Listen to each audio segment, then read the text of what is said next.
Satu, dua, tiga. Halo Sobat EP, kembali lagi di Himapa Podcast. Kali ini podcastnya spesial maba. Cut. Spesial.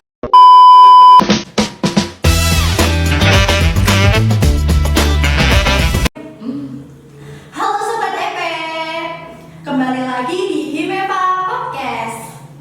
Oke, sebelumnya perkenalkan nama aku Luciana Daryani selaku host dalam podcast kali ini.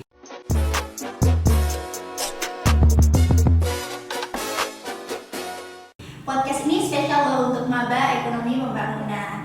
Namun sebelumnya di sini aku bersama dengan teman-teman dari bidang humas. Mungkin bisa perkenalan dulu nih dari kakak-kakaknya. Oke, halo teman-teman semuanya. Perkenalin.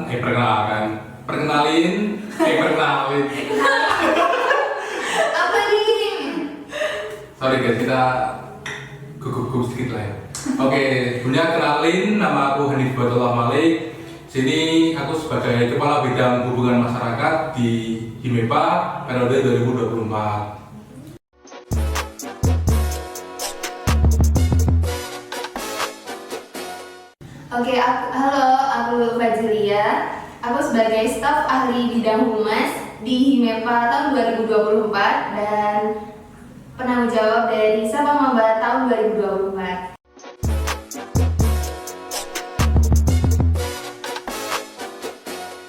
Oke, ngomongin soal Sapa Maba nih Kak. Kemarin kan kita dari Himepa itu ada Q&A spesial buat maba ya. Termasuk dalam Sapa Maba ini di agendanya humas. Boleh cerita sedikit dong Kak, apa sih Sapa Maba itu sebenarnya? Oke, Sapa Maba sendiri itu merupakan wadah bagi mahasiswa baru dari mulai seleksi SNBT sama seleksi mandiri. Gitu. Oke, kemarin di Q&A-nya itu kan udah banyak banget nih pertanyaan-pertanyaan dari teman-teman maba. Ada 100 pertanyaan mungkin. Wah, banyak banget nih. Oh, banyak. Ada sekitar berapa ya? 119. 119, betul. Oke, Bisa 2 jam nih kita nanti. pertanyaannya kan agak mirip-mirip nih Kak. Jadi dari kami itu udah dikelompokkan dan mendapatkan beberapa pertanyaan yang mungkin bisa nanti kakak jawab ya. Oke, kita mulai dulu nih dari PKKMB. Kenapa sih Kak ada PKKMB? Oke, Jadi kenapa sih harus ada PKKMB? Nah, jadi sedikit aku jelasin dulu ya teman-teman. PKKMB itu sebenarnya adalah satu kegiatan yang dilaksanakan oleh universitas sendiri. Nah, jadi tujuan kegiatan PKKMB itu nanti teman-teman diajarkan untuk diberitahu bagaimana sih gambaran teman-teman ketika nanti di dunia perkuliahan, dan juga tentunya di PKKMB itu teman-teman harus sebisa mungkin memperbanyak relasi lah, hubungan dengan teman-teman, harus mencari banyak teman biar di dalam perkuliahan itu teman-teman tidak merasa sendiri seperti itu. Oh, benar. Ini juga ada nih Kak yang tanya PKKMB itu merebut korban jiwa nggak sih Kak? Waduh, kok bisa ya merenggut korban jiwa nih? Kalau di Utider belum ada ya Kak? Alhamdulillah. Jangan sampai ada. Oke, lanjut nih. Ada yang tanya Kak, tugas dari Maba Prodi EP itu cuma yang tugas ekskul sama what do you think about ekonomi pembangunan ya Kak? Kalau tahun ini cuma ada 2 itu tugasnya, dan terkait tugas itu sih yang pertama yang tugas what do you think about EP ya, itu kalian bisa gambarin ekonomi pembangunan tuh bagaimana sih menurut kalian gambaran prodi ekonomi pembangunan itu sendiri. Dan yang satunya itu apa ya Kak tadi? Yang satunya itu tentang tugas expo. Oh, tugas expo ya, yang terkait gambaran masa depan 5 tahun ke depan ya? Mungkin jangan itu Kak, yang kayak kita disuruh ke stand expo gitu. Oh iya, berarti nanti di PKKMB itu sendiri tugasnya kalian bisa melihat stand-stand expo yang ada di PKKMB itu sendiri. Oke, untuk standnya itu isinya apa sih Kak? Oh, biasanya itu apa aja ya Kak?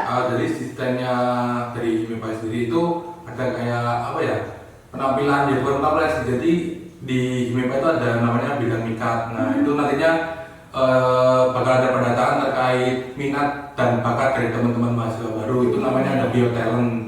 Nah itu nanti teman-teman bisa mengisi link atau form lah yang disediain dari teman-teman di MIPA buat mendata tentang minat dan bakat dari teman-teman Bapak itu sendiri. Seperti itu sih buat expo besok. Apakah cuma itu Kak? Mungkin ada kewirausahaan juga pendataan? Untuk kewirausahaan sepertinya sih ada, kan apalagi kita juga berada di lingkungan Universitas Sidar yang memiliki slogannya sangat unik sekali itu kan, Benar banget itu. unggul dalam berwirausaha. Oke. Mungkin itu ya Kak untuk tugas-tugasnya. Nanti kalau masih bingung atau gimana bisa aja nih langsung hubungin ke penakal masing-masing ya. Oke, kalau di Himepa mungkin nanti ada CP-nya. CP-nya itu dari bidang humas Kak? Iya, dari bidang humas. Oke, nanti bisa aja teman-teman langsung nih konfirmasi ke bidang humas terkait penugasan dan lain sebagainya. Ngomongin soal kewirausahaan juga nih Kak, sebenarnya di prodi ekonomi pembangunan tuh matkulnya itu selain membahas tentang ekonomi terus kewirausahaan itu ada apa aja sih Kak? Oke, kalau matkul sendiri di prodi ekonomi pembangunan itu sebenarnya dari semester 1 itu banyak banget ya. Dari mulai tetap kita ada matkul agama, matkul TKN, terus ada matkul bahasa Inggris, bahasa Indonesia.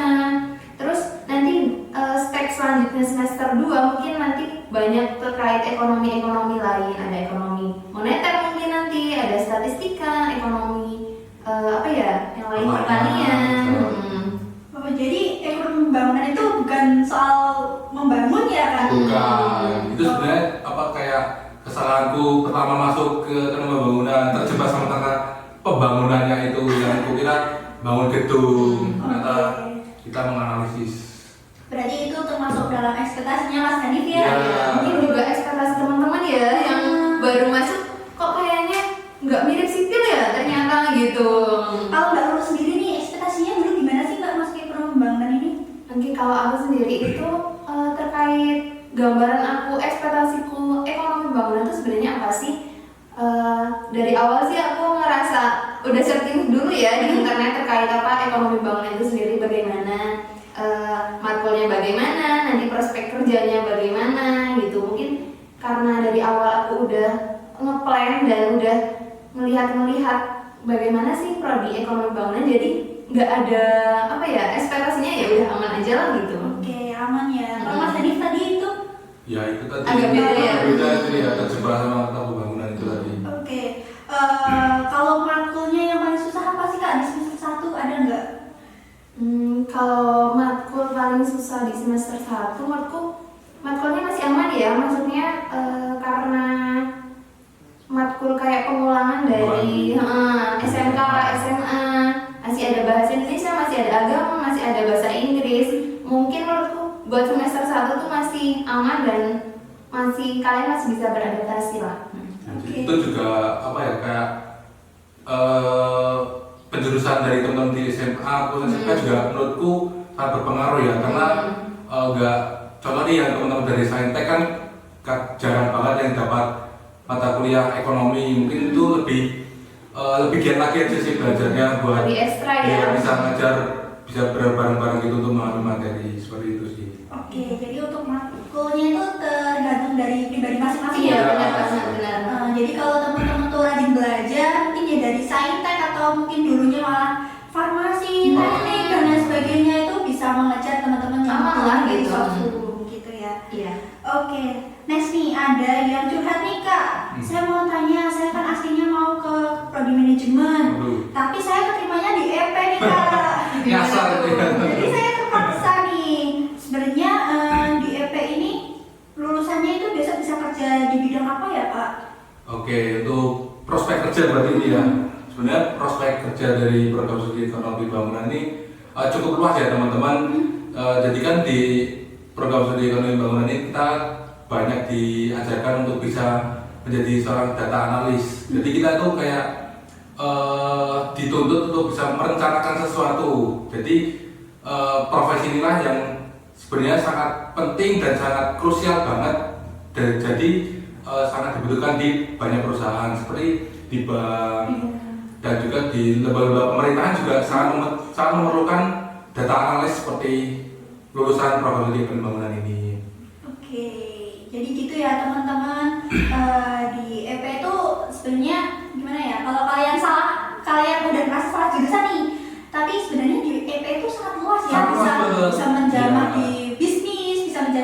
treatment gitu. Oke, ngomongin soal mata kuliah kan besok kita tanggal 6 ada KRS ya Kak? Iya. Nah KRS itu apa sih Kak? Dan buat apa sih KRS itu? Oke, sebelumnya KRS itu merupakan singkatan ya teman-teman, kalau teman-teman belum tahu. KRS itu singkatan dari Kartu Rencana Studi. Nah, di kartu tersebut nantinya bakal terisi tentang mata kuliah teman-teman di semester tersebut. Jadi di KRS itu ada jam kuliah teman-teman, ada beberapa besar SKS-nya, ada mata kuliah apa saja, dan ada dosen pengampu mata kuliah tersebut. Jadi teman-teman bisa lebih di manajemen atau bisa lebih teratur lah buat biar nggak ini aku hari ini ada mata kuliah ini nih, biar nggak ketinggalan seperti itu. Oke, kalau KRS dari semester 3 ke atas itu kan tanggal 6, kalau maba itu tanggal berapa sih Kak? Kalau maba sendiri itu dimulai tanggal 8 sampai 13 Agustus. Nah, kebetulan dari kita Himpunan Mahasiswa dan Pembangunan itu juga ada pendampingan KRS buat teman-teman mahasiswa baru itu di tanggal 10. Yeah. Nah, untuk rencana awal sih tanggal 10, tapi untuk perubahan segala macam nanti bakal diinfoin di grup kalian kok, tenang aja. Kalian juga boleh pantau terus sosial media kita, jadi segala informasi bakal kita sebar di sana seperti itu. Oke, jadi gitu ya teman-teman. Kalau besok kalian masih bingung nih soal KRS, besok bisa nih dipantau di grup kalian di WA atau mungkin di Instagramnya Himepa. Nanti kita bakalan sharing ya Kak untuk informasi soal KRS dan pendampingan gitu. Oke, mungkin lanjut dulu ya Kak. Ini ada pertanyaan soal Kak, besok kalau aku izin sakit itu harus menyertakan surat Kak atau hanya cukup chat dosen aja? Oh iya, untuk pengalamanku, kalau misal kalian mau izin, mahasiswa mau izin itu bisa melampirkan bukti. Misal kalau sakit itu bisa melampirkan bukti apa? Surat dari surat dokter, minta surat dokter. Berapa hari kalian sakit, misal izin. Terus biasanya juga ada yang minta dokumentasi terkait kegiatan apa yang kalian lakukan, kenapa kalian bisa izin gitu. Mungkin itu sih sepengalamanku selama 4 semester ini. Oke, jadi buat teman-teman nih nanti kalau misal izin sakit atau mungkin delegasi dan lain sebagainya harus menyertakan surat sebagai buktinya. Iya, gitu benar. ya. Oke, ini lanjut nih Kak, ada yang tanya soal Kak, aku tertarik nih mau masuk Himepa, gimana tuh caranya? Gimana tuh Mas Hanif? Oke, sangat berantusias sekali ya Pak. Iya. Ya, bener sih teman-teman, kita di Himepa tuh sebenarnya seru banget. Ini kita bisa buat podcast, kita ada kegiatan lainnya, kita bisa main bareng, bisa nambah teman juga Iya, di iya, Himepa. betul. Nah, jadi buat gimana sih caranya buat join di Himepa? Ya kalian tunggu saja aja sih di sosial media kita, di Instagram, di TikTok, di mana lagi, di YouTube, atau nanti bakal diumumin di grup WhatsApp kalian. Itu bakal informasinya bakal ada di situ buat kelanjutan di Himepa seperti itu. Oke, nanti teman-teman kalau misal di YouTube, TikTok, Instagram itu juga bisa mantau nih kegiatan dari Himepa tuh apa aja gitu ya. Jangan lupa di follow dan subscribe. Ya betul banget teman-teman, wajib ya. Oke, lanjut nih Kak, ngomongin soal grup maba nih tadi. Ini ada yang tanya, Kak aku tuh masuk jalur SMODS, itu jalur apa sih Kak? Kayaknya bener-bener. Kalau jalur SMODS sendiri itu seleksi, singkatannya sendiri itu seleksi tertulis SMODS ya? Iya. Seleksi mandiri, jalur apa namanya? One Day Service. Nah, untuk grupnya itu kenapa belum masuk ya? Berarti buat kalian mahasiswa baru jalur SMODS jangan lupa konfirmasi ke kami lewat prodi ya teman-teman, biar nanti bisa join ke grup EP 2024. Oke, mungkin di sini Mas Mbaknya yang jadi CP itu siapa ya? Untuk terkait satpam maba itu dari Mbak Lulu buat sebagai penanggung jawabnya. Tapi kalau masih bingung nyari nomornya bisa kalian cek juga di IG-nya Untidar Himepa, itu juga ada CP. CP mungkin di sini aku cantumin di sini boleh ya? Boleh. CP-nya. Ya, biar lebih jelas buat teman-teman semua. Oke, next aja ya Kak, untuk pertanyaannya ini ada, Kak aku mau tanya, mahasiswa kan pakainya bebas ya, kalau di EP itu ada ketentuannya nggak sih berpakainya? Aku besok bingung nih kalau salah kostum gitu. Gimana nih Kak? Sebenarnya ya kalau di ekonomi sendiri tidak ada kayak tuntutan kalian harus pakai ini ya. Yang penting kalian itu bisa berpakaian sopan. Iya. Dan terutama untuk pakaian itu harus berkerah. Dan juga untuk alas kaki itu paling tidak harus menutupi tumit dan juga jari kaki. Dan ya pokoknya kalian bisa sopan aja sih. Paling penting sopan sama menempatkan diri lah ya. Cara berpakaian ke kampus, kemana aja gitu. Oke, mungkin besok mungkin ada PDH juga nih kak. Waduh. Oh iya. PDH prodi ya. Ya, ini PDH prodi. Jadi besok juga teman-teman tuh bakal ada PDH prodi sama PDH fakultas. Kalau di EP sendiri tuh ada jadwalnya nggak sih untuk pemakaian PDH sendiri kak? Kalau dari fakultas itu biasanya dipakai ketika di hari Senin. Iya. Kalau PDH prodi itu dipakai ketika hari Selasa. Oke, jadi gitu ya teman-teman. Mungkin kalau yang bingung outfitnya mau apa nih, nah hari Senin sama Selasa itu udah ada outfitnya Udah ya. ada outfitnya. Hari Senin pakai PDH FE, terus yang hari Selasanya pakai yang prodi. Oke, ngomongin soal chat ke dosen nih kak, gimana sih caranya chat yang baik dan benar ke dosen gitu? Oke, mungkin harus ngasih tips and trick ya biar Oke. teman-teman mahasiswa baru itu bisa ngechat dosen dengan sopan tentunya. Yang pertama teman-teman bisa mengucapkan salam terlebih dahulu. Assalamualaikum warahmatullahi wabarakatuh. Terus bisa pertamanya mohon maaf, seperti mohon maaf telah mengganggu waktunya Bapak atau Ibu dosen. Iya.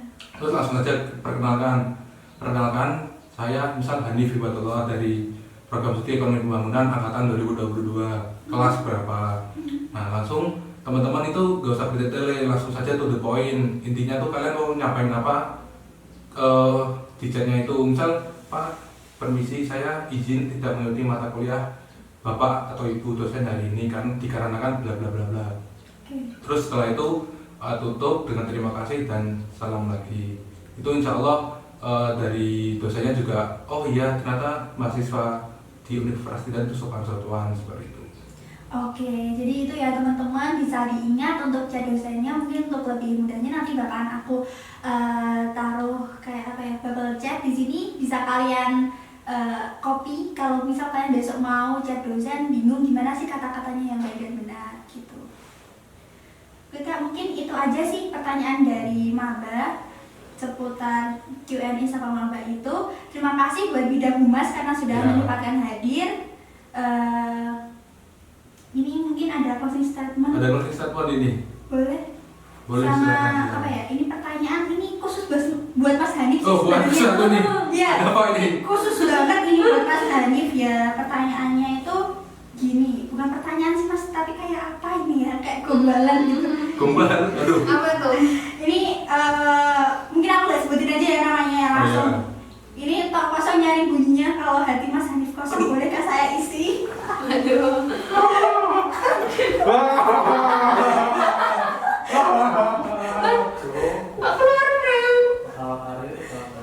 Ketawa karir. Oke Mas Hanif mungkin bisa balik lagi ayo.